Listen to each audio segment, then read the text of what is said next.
ক্রীড়াক্ষেত্রে ইনভেস্টিগেটিভ জার্নালিজমটা হওয়াটা অনেক বেশি জরুরি।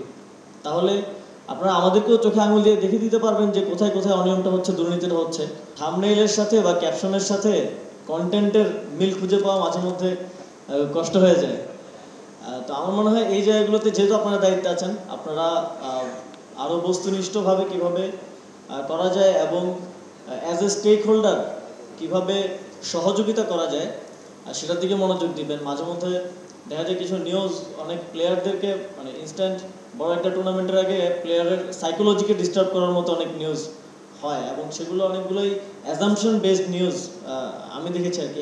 আমি অ্যাডভাইজার হিসেবে বলছি না, আমি এটা একজন দর্শক হিসেবে দেখেছি। আমরা ইতিমধ্যেই কিছু পদক্ষেপ নিয়েছি এবং সে অনুযায়ী আমরা কাজ করছি।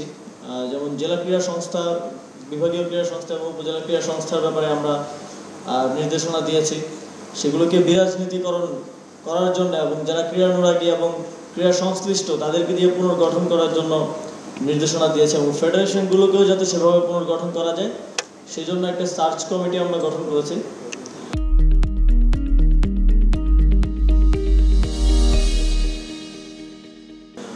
এবং সার্চ কমিটিতে আপনাদের প্রতিনিধিদেরকে রাখার কারণ হচ্ছে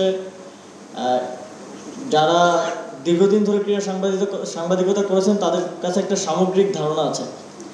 যে কোনো ক্রীড়া সংশ্লিষ্ট ব্যক্তিকে রাখলে দেখা যাবে যে তিনি হয়তো দু একটা ফেডারেশন সম্পর্কে তার ধারণা আছে, বা তিনি যেই ক্রীড়া বিলং করেন, যে স্পোর্টস, যেমন ক্রিকেট সম্পর্কে তার ধারণা থাকলে বাকিগুলো সম্পর্কে সে হয়তো তেমন একটা জানবেন না। সেই জায়গা থেকে ক্রীড়া সাংবাদিকদেরকে রাখা এবং আমাদের ক্রীড়া সংস্থাগুলোতেও আমরা ক্রীড়া সাংবাদিকদের প্রতিনিধিত্ব, বিশেষ করে সাবেক ক্রীড়া সাংবাদিক যারা আছেন প্রতিনিধিত্বটা নিশ্চিত করেছি এই কারণে, কারণ দুর্নীতিগুলো হয় মূলত সিন্ডিকেট গঠনের কারণে। যেটা আমরা দেখেছি যে প্রত্যেকটা জায়গায় যাদেরকে দায়িত্ব দেওয়া হয় তারা নিজেদের মধ্যে একটা সিন্ডিকেট করে ফেলে এবং সেভাবেই তারা নিজেদের মতো করে ভাগ বাটোয়ারা করে, যেটা বলা হয় আর কি, পরিচালনা করে। তো সেই কারণে সিন্ডিকেট যাতে না হতে পারে সেরকম একটা ব্যবস্থা আমরা তো আর প্রত্যেকটা জায়গায় প্রত্যেকটা উপজেলায় ধরে ধরে ঠিক করতে পারবো না। তো সেই জায়গা থেকে সিন্ডিকেট যাতে না হতে পারে সেই ব্যবস্থা হিসেবে আমরা সেখানে স্থানীয় ক্রীড়া সংগঠক ছাত্র প্রতিনিধি রেখেছি। উপজেলাগুলোতে ছাত্র প্রতিনিধিরাই যারা মূলত ক্রীড়া সংগঠক হিসেবে কাজ করে, তারা বিভিন্ন টুর্নামেন্ট আয়োজন করে কাজ করে, তো সেই জায়গা থেকে রেখেছি এবং ক্রীড়া সাংবাদিক রেখেছি। তবে আমাদের নির্দেশনা থাকবে আনঅফিসিয়ালি অফিসিয়ালিও যে যারা সাবেক ক্রীড়া সাংবাদিক তাদেরকে প্রাধান্য দেওয়ার জন্য, যাতে কনফ্লিক্ট অফ ইন্টারেস্ট না হয়। এই ইনসাইটটা আপনারা দিয়েছেন, সেজন্য ধন্যবাদ। ক্রীড়া ক্ষেত্রে যেমন সংস্কারের প্রয়োজন আছে, একই সাথে আমার মনে হয় প্রতিটি ক্ষেত্রেই সংস্কারের প্রয়োজন আছে। আমাদের তথ্য সম্প্রচার মন্ত্রণালয় থেকে হয়তো সাংবাদিকতায় কী কী সংস্কারের প্রয়োজন আছে সে বিষয়ে আমরা সাংবাদিক নেতৃবৃন্দের সাথে বসবো এবং বসছি। একই সাথে আপনারা যারা ক্রীড়া সাংবাদিকতা করেন আপনাদেরও আমার মনে হয় আপনাদের কার্যক্ষেত্রে কিছু সংস্কারের চেষ্টা করা দরকার, কারণ পুরো সিস্টেমটাই তো স্পয়েল ছিল। এর মধ্যে কোনো জায়গাতেই আসলে সেভাবে কোনো প্রতিষ্ঠান গড়ে ওঠেনি। যেমন আমি জানতে পারলাম যে সাংবাদিকতায়, পুরো সাংবাদিকতায় আপনাদের কোনো বেতন কাঠামো নেই, বা হচ্ছে যেটা একটা সমস্যা হিসেবে আমাদের কাছে এসেছে, যেহেতু আমি শ্রম ও কর্মসংস্থান মন্ত্রণালয়ের দায়িত্ব আছি, তো সেটা নিয়েও হয়তো আমরা কাজ করব। ক্রীড়া সাংবাদিকতায় যেটা আমি নট অ্যাজ এ অ্যাডভাইজার, একজন সাধারণ মানুষ হিসেবে, একজন ক্রীড়ানুরাগী হিসেবে যখন আমি ফলো করতাম, আমি যেটা দেখেছি যে আসলে থাম্বনেইলের সাথে বা ক্যাপশনের সাথে কন্টেন্টের মিল খুঁজে পাওয়া মাঝে মধ্যে কষ্ট হয়ে যায়। তো আমার মনে হয় এই জায়গাগুলোতে যেহেতু আপনারা দায়িত্বে আছেন, আপনারা আরও বস্তুনিষ্ঠভাবে কীভাবে করা যায় এবং অ্যাজ এ স্টেক হোল্ডার কীভাবে সহযোগিতা করা যায় সেটার দিকে মনোযোগ দিবেন। মাঝে মধ্যে দেখা যায় কিছু নিউজ অনেক প্লেয়ারদেরকে মানে ইনস্ট্যান্ট বড় একটা টুর্নামেন্টের আগে প্লেয়ারের সাইকোলজিকে ডিস্টার্ব করার মতো অনেক নিউজ হয় এবং সেগুলো অনেকগুলোই অ্যাজাম্পশন বেসড নিউজ আমি দেখেছি আর কি। আমি অ্যাডভাইজার হিসেবে বলছি না, আমি এটা একজন দর্শক হিসেবে দেখেছি। তো সেই জায়গায় আপনারা পরিবর্তন আনার চেষ্টা করবেন, বস্তুনিষ্ঠতা আনার চেষ্টা করবেন।